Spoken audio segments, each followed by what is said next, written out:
Long, long ago, in the heart of West Africa, when the world was young and magic still danced on the morning breeze, there lived a spider named Anansi. Now, Anansi wasn't just any ordinary spider. Oh no. He was famous throughout the land for his cleverness. He could outsmart the leopard, trick the python, and solve riddles that baffled the wisest elders. Anansi loved being clever.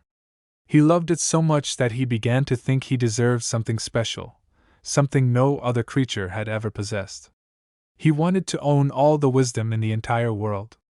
And so, one bright morning, Anansi made a decision that would change everything.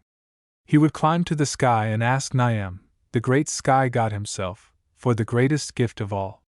Anansi spun a special thread, stronger than any he had ever made.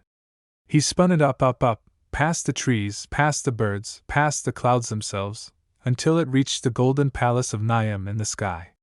It took Anansi all morning to climb that thread. His 8 legs grew tired, but his determination never wavered. Finally, as the sun reached the middle of the sky, Anansi arrived at the gates of heaven. The palace of Nyame was more beautiful than anything on earth. The walls were made of pure gold, the floors sparkled like stars, and everything hummed with ancient power. There, seated on a throne that seemed to be made of captured sunlight, was Nyame the sky god. His eyes held the knowledge of 1,000 ages, and his presence filled Anansi with both fear and awe. Anansi bowed as low as he could bow. He knew he must show the utmost respect. "Rise, Anansi," said Nyame, his voice like distant thunder. "I know why you have come. You seek wisdom." Anansi's heart leaped. "Yes, great Nyame. I wish to possess all the wisdom in the world. Every lesson, every truth, every clever thought and wise saying. I want it all to be mine." Nyame stroked his long beard and studied the small spider before him. "All the wisdom in the world," he repeated slowly. "That is a heavy burden to carry, little spider. Tell me, why do you believe you deserve such a gift?" Anansi stood as tall as his small body would allow. "Because I am the cleverest of all your creatures, mighty Nyame. I have outwitted every animal in the forest. I solve every puzzle. I win every contest of wits. Surely, if anyone deserves to possess all wisdom, it is me." Nyame was quiet for a long moment. Then he said, "Very well, Anansi. I will grant your request. But remember this well, sometimes getting exactly what you want is not the same as getting what you need." Before Anansi could ask what Nyame meant, the sky god raised his mighty hands. Light began to pour from every corner of the heavens. It swirled and spun, gathering like a golden storm. Nyame was calling forth all the wisdom that had ever existed. Every lesson learned by every creature. Every truth discovered by every wise woman and man. Every insight gained through joy and suffering. Every piece of understanding that made the world make sense. All of this, every particle of wisdom, Nyame gathered into a single, large clay pot. When he was finished, the pot glowed with a warm, golden light. "Here, Anansi," Nyame said solemnly. "All the wisdom of the world is now yours. Guard it well, and may you learn from it what you need to learn." Anansi could barely contain his joy as he climbed back down to earth. The pot was heavy, heavier than anything he'd ever carried, but he didn't care. Inside this pot was everything. All the wisdom. All the knowledge. All the understanding. When he finally reached the ground, Anansi set the pot down and gazed at it lovingly. He could feel the wisdom inside, swirling like warm honey, calling to him. But then, a thought crept into Anansi's mind. A dark, greedy thought. "If I share this wisdom," he whispered to himself, "others will become wise too. They might become as clever as me. They might even become cleverer." The more Anansi thought about it, the more worried he became. "No," he decided firmly. "I cannot share this. I must hide it. I must keep it all for myself. That way, I'll always be the wisest. I'll always be the best. Everyone will have to come to me for answers, and I'll have all the power." And so, driven by greed and fear, Anansi made his plan. He would hide the pot of wisdom at the very top of the tallest tree in the forest. No one would think to look there. No one else could climb that high. The wisdom would be his and his alone, forever. The tree Anansi chose was ancient and enormous. Its trunk was wider than 10 men standing shoulder to shoulder, and its top branches seemed to touch the clouds. Perfect, Anansi said to himself. Using his strongest silk, he tied the pot securely to the front of his body, right against his belly.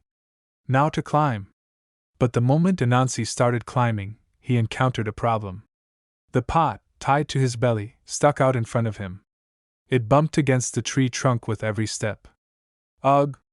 Anansi grunted as he tried to get a grip on the bark. The pot blocked his view of where he was placing his legs. It threw off his balance. Every time he tried to pull himself up, the pot got in the way. Anansi fell back to the ground with a thud. He got up, shook himself off, and tried again. But the same thing happened. The pot made climbing impossible. Again and again, Anansi attempted to climb that tree. He tried going faster, he fell. He tried going slower, he still fell. He tried different angles and different grips. Nothing worked. The pot on his belly always got in the way.